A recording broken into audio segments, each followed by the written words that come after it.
सरकारी खरीद पर सलाहकार परिषद समिति की बैठकों के बाद सलाहुद्दीन ने अपने तेवर नरम करते हुए कहा है कि हम प्रतिस्पर्धी कीमतों, जल्द डिलीवरी और गुणवत्ता के आधार पर आपूर्तिकर्ताओं से उत्पाद खरीदेंगे। इन्हीं कारकों को ध्यान बांग्लादेश ये काम कर रहा है और इन्होंने ही ये खबर इंडिया टुडे को दी हो। और इंडियन ओशन रीजन के अंदर तो ये ड्रोन्स चल नहीं थे, लेकिन ये पाकिस्तान और चाइनीज बॉर्डर के ऊपर ड्रोन चल रहे हैं। पाकिस्तान तो जारी बात है ऐसे ड्रोन्स को गिरा देगा अगर ये पाकिस्तान में टके की कीमत जो है वो 30 रुपए तक पहुंच गई थी शेख हसीना के दौर में। सही है। तो मतलब एक हमारे से भी ज्यादा, हम अपने आप को कहते हैं कि बड़ा मजबूत मुल्क है, तो हमारे से भी ज्यादा चला गया था, तो उसमें मैक्सिमम कंट्रीब्यूशन इंडिया ही की थी। अब हुआ क्या है वहां पे कि ये रेवोल्यूशन दैट अगर eastern command which is based out of Fort William in Calcutta, अगर ईस्टर्न कमांड हल्का सा ऐसा हिलता है ना, तो आई कैन इमेजिन कि बांग्लादेश में लोगों का गला सूख रहा होगा if they have seen such a movement. मैं फिर आपसे कह रहा हूं में रखते हुए म्यांमार, भारत और अन्य देशों के आपूर्तिकर्ताओं के साथ चर्चा चल रही है। सलाहुद्दीन ने भारत की ओर से निर्यात पर प्रतिबंध लगाने की मांग को व्यापार के लिए अप्रासंगिक बताते हुए खारिज कर दिया। सलाहुद्दीन का कहना है कि राज्य सरहद के नीचे आते हैं, लेकिन अगर ड्रोन फॉर एग्जांपल ये आपकी है अपना सरहद है और आप इस साइड पे चल रहे हैं, तो वो जो कैमरे होते हैं वो बहुत इनसाइड जाके देख तो सकते होंगे। This is something which I can understand. So election तो आ गया, रेवोल्यूशन के बाद कोई प्लान ही नहीं था, कोई इकोनॉमी को स्टेबल करने का, लॉ एंड ऑर्डर सिचुएशन को मेंटेन करने का।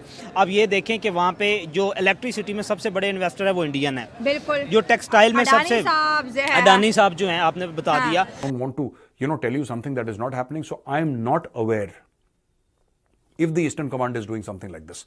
I am not aware.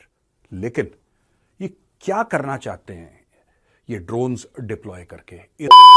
ये आता है कि क्या इंडिया, जिसके पास ऑलरेडी 31 आर्म्ड ड्रोन्स मौजूद हैं, जो कि इंडिया ने तकरीबन $4 बिलियन के ड्रोन्स लिए थे, इनको MQ-9B, sky guardian and sea guardian high altitude long endurance drones भी कहा जाता है, और ये इंडिया की बहुत बड़ी एक जीत थी। ये डील तकरीबन 2018 में हुई थी, लेकिन इंडिया की जो सर्वेलेंस एंड इंटेलिजेंस कैपेबिलिटी है ये अभी बढ़ी है। मुझे ऐसे लगता है ज़ाती तौर पे कि समवेयर समहाउ इन्हीं ड्रोन्स ने, ये जो MQ-9B स्काई गार्डियन है, सुनने में आता है कि ये काफ़ी ऊपर जाके सर्वेलेंस करते हैं, कुछ 40,000 फुट की बुलंदी से भी ऊपर जाते हैं, और वहाँ से जो ये ड्रोन्स ये जो देख रहे हैं चीज़ों को, इन्होंने ही शायद इन ड्रोन्स को मॉनिटर किया हो कि बांग्लादेश ये काम कर रहा है, और इन्होंने ही ये खबर इंडिया टुडे को दी हो। और इंडियन ओशन रीजन के अंदर तो ये ड्रोन्स चल नहीं थे, लेकिन ये पाकिस्तान और चाइनीज बॉर्डर के ऊपर ड्रोन चल रहे हैं। पाकिस्तान तो जारी बात है ऐसे ड्रोन्स को गिरा देगा अगर ये पाकिस्तान की सरहद के नीचे आते हैं, लेकिन अगर ड्रोन फॉर एग्जांपल ये आपकी है अपना सरहद है और आप इस साइड पे चल रहे हैं, तो वो जो कैमरे होते हैं वो बहुत इनसाइड जाके देख तो सकते होंगे। This is something which I can understand. So लेकिन क्वेश्चन ये है कि क्यों बांग्लादेश को ये ड्रोन्स इस्तेमाल करने पड़े? क्या बांग्लादेश को ट्रस्ट नहीं है? गो के बांग्लादेश की जो गवर्नमेंट ये कह रही है कि बांग्लादेश ने कोई ड्रोन्स डिप्लॉय नहीं किए, रूटीन एक्टिविटीज हैं, और किसी किस्म की कोई इस तरह की कंपेन नहीं है। ये जो इंडिया टुडे की स्टोरी है ये गलत है, फैब्रिकेटेड है, फेक न्यूज़ है, और ये बांग्लादेश की जो प्रेस विंग है उसने ये उन्होंने ये इस को कहा है। अब इंडिया का आपको पता है कि इंडिया की बेसिकली एक चिकन नेक कॉरिडोर है, वहाँ पे सिक्योरिटी को बढ़ा दिया गया है।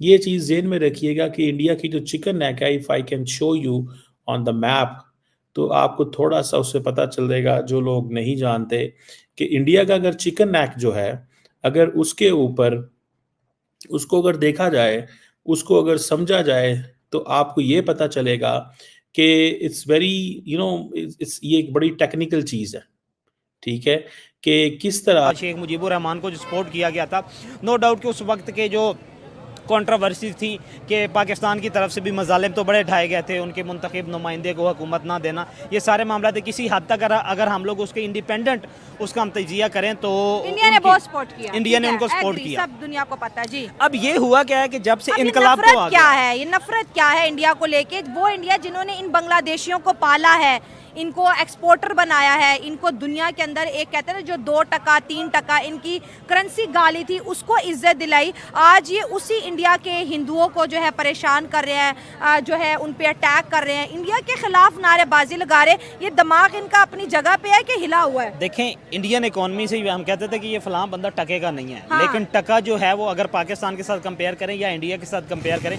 पाकिस्तान में टके की कीमत जो है वो 30 रुपए तक पहुंच गई थी शेख हसीना के दौर में। सही है। तो मतलब हमारे से भी ज़्यादा, हम अपने आप को कहते हैं कि बड़ा मजबूत मुल्क है, तो हमारे से भी ज़्यादा चला गया था। तो उसमें मैक्सिमम कंट्रीब्यूशन इंडिया ही की थी। सही अब है। हुआ क्या है वहाँ पे कि ये रेवोल्यूशन तो आ गया, हाँ। रेवोल्यूशन के बाद कोई प्लान ही नहीं था, हाँ। कोई इकोनॉमी को स्टेबल करने का, लॉ एंड ऑर्डर सिचुएशन को मेंटेन करने का। अब ये देखें कि वहाँ पे जो इलेक्ट्रिसिटी में सबसे बड़े इन्वेस्टर है वो इंडियन है, बिल्कुल। जो टेक्सटाइल में सबसे अडानी साहब जो हैं, आपने बता हाँ। दिया, जो इलेक्ट्रिसिटी, उसके अलावा जो टेक्सटाइल में इन्वेस्टर हैं वो भी मैक्सिमम जो है। इंडियन है। अब ये कह लें कि बांग्लादेश में 75 to 80% जो है वो इन्वेस्टर टेक्सटाइल में भी इंडिया के इंडियन हैं, है, क्योंकि ठीक है। उससे पहले जो 2 दहाइयाँ थी उनमें उनके दरमियान को रिलेशन, बहुत अच्छा रिलेशन था। मतलब आप ये कह लें कि बॉर्डर तो था ही कोई ना, बॉर्डर है, फ्री ठीक इंडिया और है। बांग्लादेश, शेख हसीना और मोदी के दरमियान में बांग्लादेश सर, जो है बड़ी वो जबरदस्त दोस्ती उनकी देखी गई है, पार्टनरशिप हाँ, थी, बड़ी अच्छी थी, बॉर्डर हाँ। फ्री कंट्री थी सही दोनों, हो आप लोग गया, आसान हाँ, लफ्जों में ठीक ये है, कह लें। हाँ। अब क्या हुआ कि ये इनकलाब तो आ गया। अब इनकलाब के बाद उन्होंने ये कहा कि मुस्लिम अक्सरियती जो है उनके पास हुकूमत भी आ गई।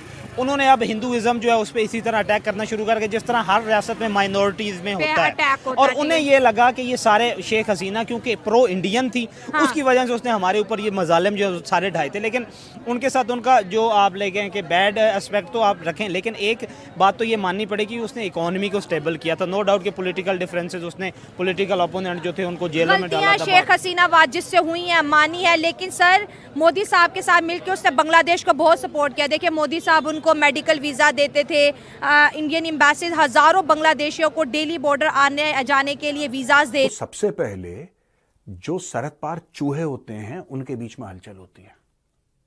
ऐसा भारत ने क्या कुछ करा है? ये सवाल है मेरा। मुझे नहीं पता अगर भारत ने कुछ करा है कि नहीं करा, लेकिन क्या भारत ने कुछ ऐसा करा है कि जिससे बांग्लादेश जिटरी हो गया है? कुछ लोग बात कर रहे हैं सोशल मीडिया पे बांग्लादेश आर्मी की कुछ movement, they are talking about some movement of the Bangladeshi army. Deployment की कोई बात नहीं कर रहा, ना कोई फॉरवर्ड डिप्लॉयमेंट की बात कर रहा है, ना कोई कह रहा है कि जी आ जाओ आ जाओ आ जाओ, the balloon is going up, ऐसी कोई बात नहीं है। लेकिन बांग्लादेशी सोशल मीडिया पे अब यह डिस्कशन है कि इंडियन आर्मी ने अपना पोस्चर जो है along the international border which is more than 4000 kilometres with Bangladesh, थोड़ा सा उसने शिफ्ट करा है। और यार इंडियन आर्मी इतनी बड़ी है, इट्स सो मैसिव दैट अगर eastern command which is based out of Fort William in Calcutta, अगर ईस्टर्न कमांड हल्का सा ऐसा हिलता है ना, तो आई कैन इमेजिन कि बांग्लादेश में लोगों का गला सूख रहा होगा if they have seen such a movement.